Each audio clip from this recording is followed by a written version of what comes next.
Okay, to protect our family from life's fires, the first thing we need to do is stop sinning. Try to do all we can do to control our choices, make good choices. But the second thing we learn from David is that we need to start staying. One of the issues that created a problem for his home and made his home more susceptible to fire was that he just wasn't there. He'd been gone for a year. And when he came back, he realized that something bad had happened. It says here, David's 2 wives have been captured, Ahinoam of Jezreel and Abigail, the widow of Nabal of Carmel. Both his wives were captured while he was away. And if he had been there, and the other men had been there to protect their homes, those women wouldn't have been taken away, and their families wouldn't have been taken away. He had 2 wives, which is interesting, by the way. I mean, that was something they did back in that time of life. Back under the Old Covenant, they were allowed to have more than 1 wife. But about 1 wife is all I can handle, so I don't know how that worked. But he put his home in jeopardy because he was not there. Too many people today, too many parents are not there. Now, I'm not here right now. I'm in North Carolina. I'm working.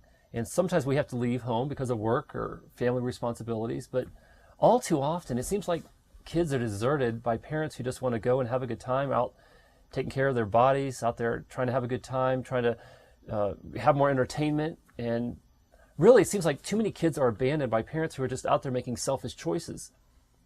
Now, when you have to you have to be away because you're working or what other responsibilities, that's one thing. But to miss family time, to be away from your home because we're making selfish choices is altogether a different thing. And our lives are so busy and so many things are pulling us away from home. I read this letter, and it's a letter of resignation, and I want to share it with you.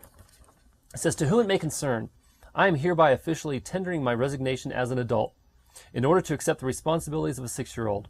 The tax base is lower. I want to be 6 again. I want to go to McDonald's and think it's the best place in the world to eat. I want to sail sticks across a fresh mud puddle and skip rocks. I want to play kickball during recess and drink chocolate milk out of a tiny carton.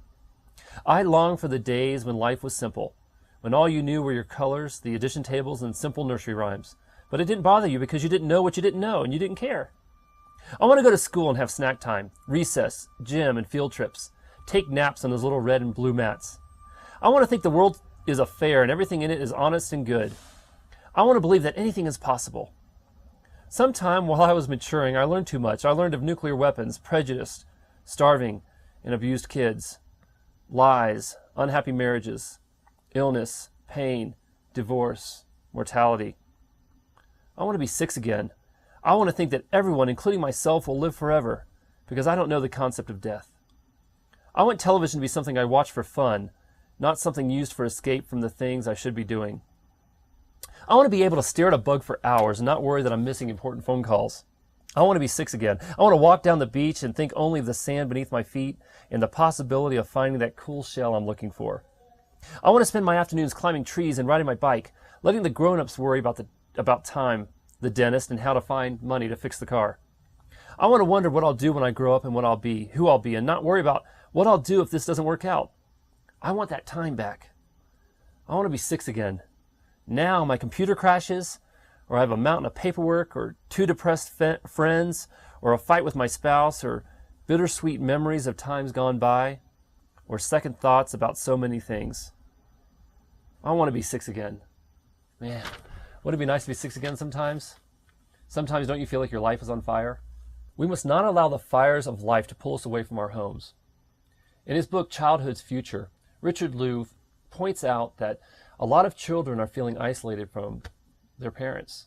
He interviewed 3,000 children, parents, students, and other professionals. And in his studies, his subjects grieve over the disappearance of family rituals, even of dinners together, and recount how children come from school to empty houses, how they care for themselves and spend ever more of their time on their own. Having achieved what Mr. Louv calls a freedom closer to abandonment. Wow. Do we really abandon our kids in pursuit of things that really don't matter? Are we away fighting battles elsewhere when we should be fighting battles at home? In his book, we meet a young girl who says that she's never around her parents. She feels completely isolated from her parents. She takes care of herself. She comes home from school. She's by herself. She makes dinner for herself. She does her homework by herself. And her parents get home late at night after work. And it's really troubling. And one of the things that Dr. New says is this. He says, the isolation from adults that many children feel is acute, painful, and ultimately numbing. By being away from our homes, we are making our homes more susceptible to fires.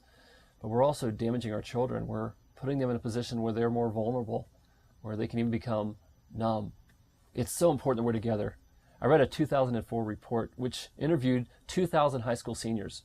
And of these 2,000 high school seniors, they found that those seniors who had dinner with their parents 4 times a week, at least 4 times a week, did much better than students that didn't have dinner with their parents at all. With all that in mind, it makes what Moses said in Deuteronomy really interesting. He said this in Deuteronomy 6:6. He said, "These commands that I give you today are to be upon your hearts.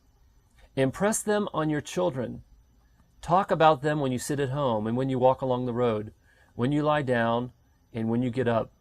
Tie them as symbols on your hands and bind them on your foreheads." In light of our busy culture, that sounds really hard. But God expects us to be involved in our children's lives. And the only way we can do that is by being home. The only way that we can impress them, the laws of God, on our children, and talk about them when you sit at home and when you walk along the road and when you lie down and when you get up, as if we're there. You see, if we want to put out life's fires and protect our homes from life's fires, we got to stay home. Family Fire Plan will return in a moment. Hi, I'm Arron Chambers. Thank you for watching tonight's presentation of Enjoy the Journey. We have a study resource available that is packaged together with the DVD video presentation of this show. If you'll go to www.enjoythejourney.us to order a copy of the program with a short study guide, you'll find that it's great for quiet time, it's great for sharing with your small group. We really do hope this DVD and short study guide will help you on your journey. Enjoy the conclusion of tonight's episode, Family Fire Plan.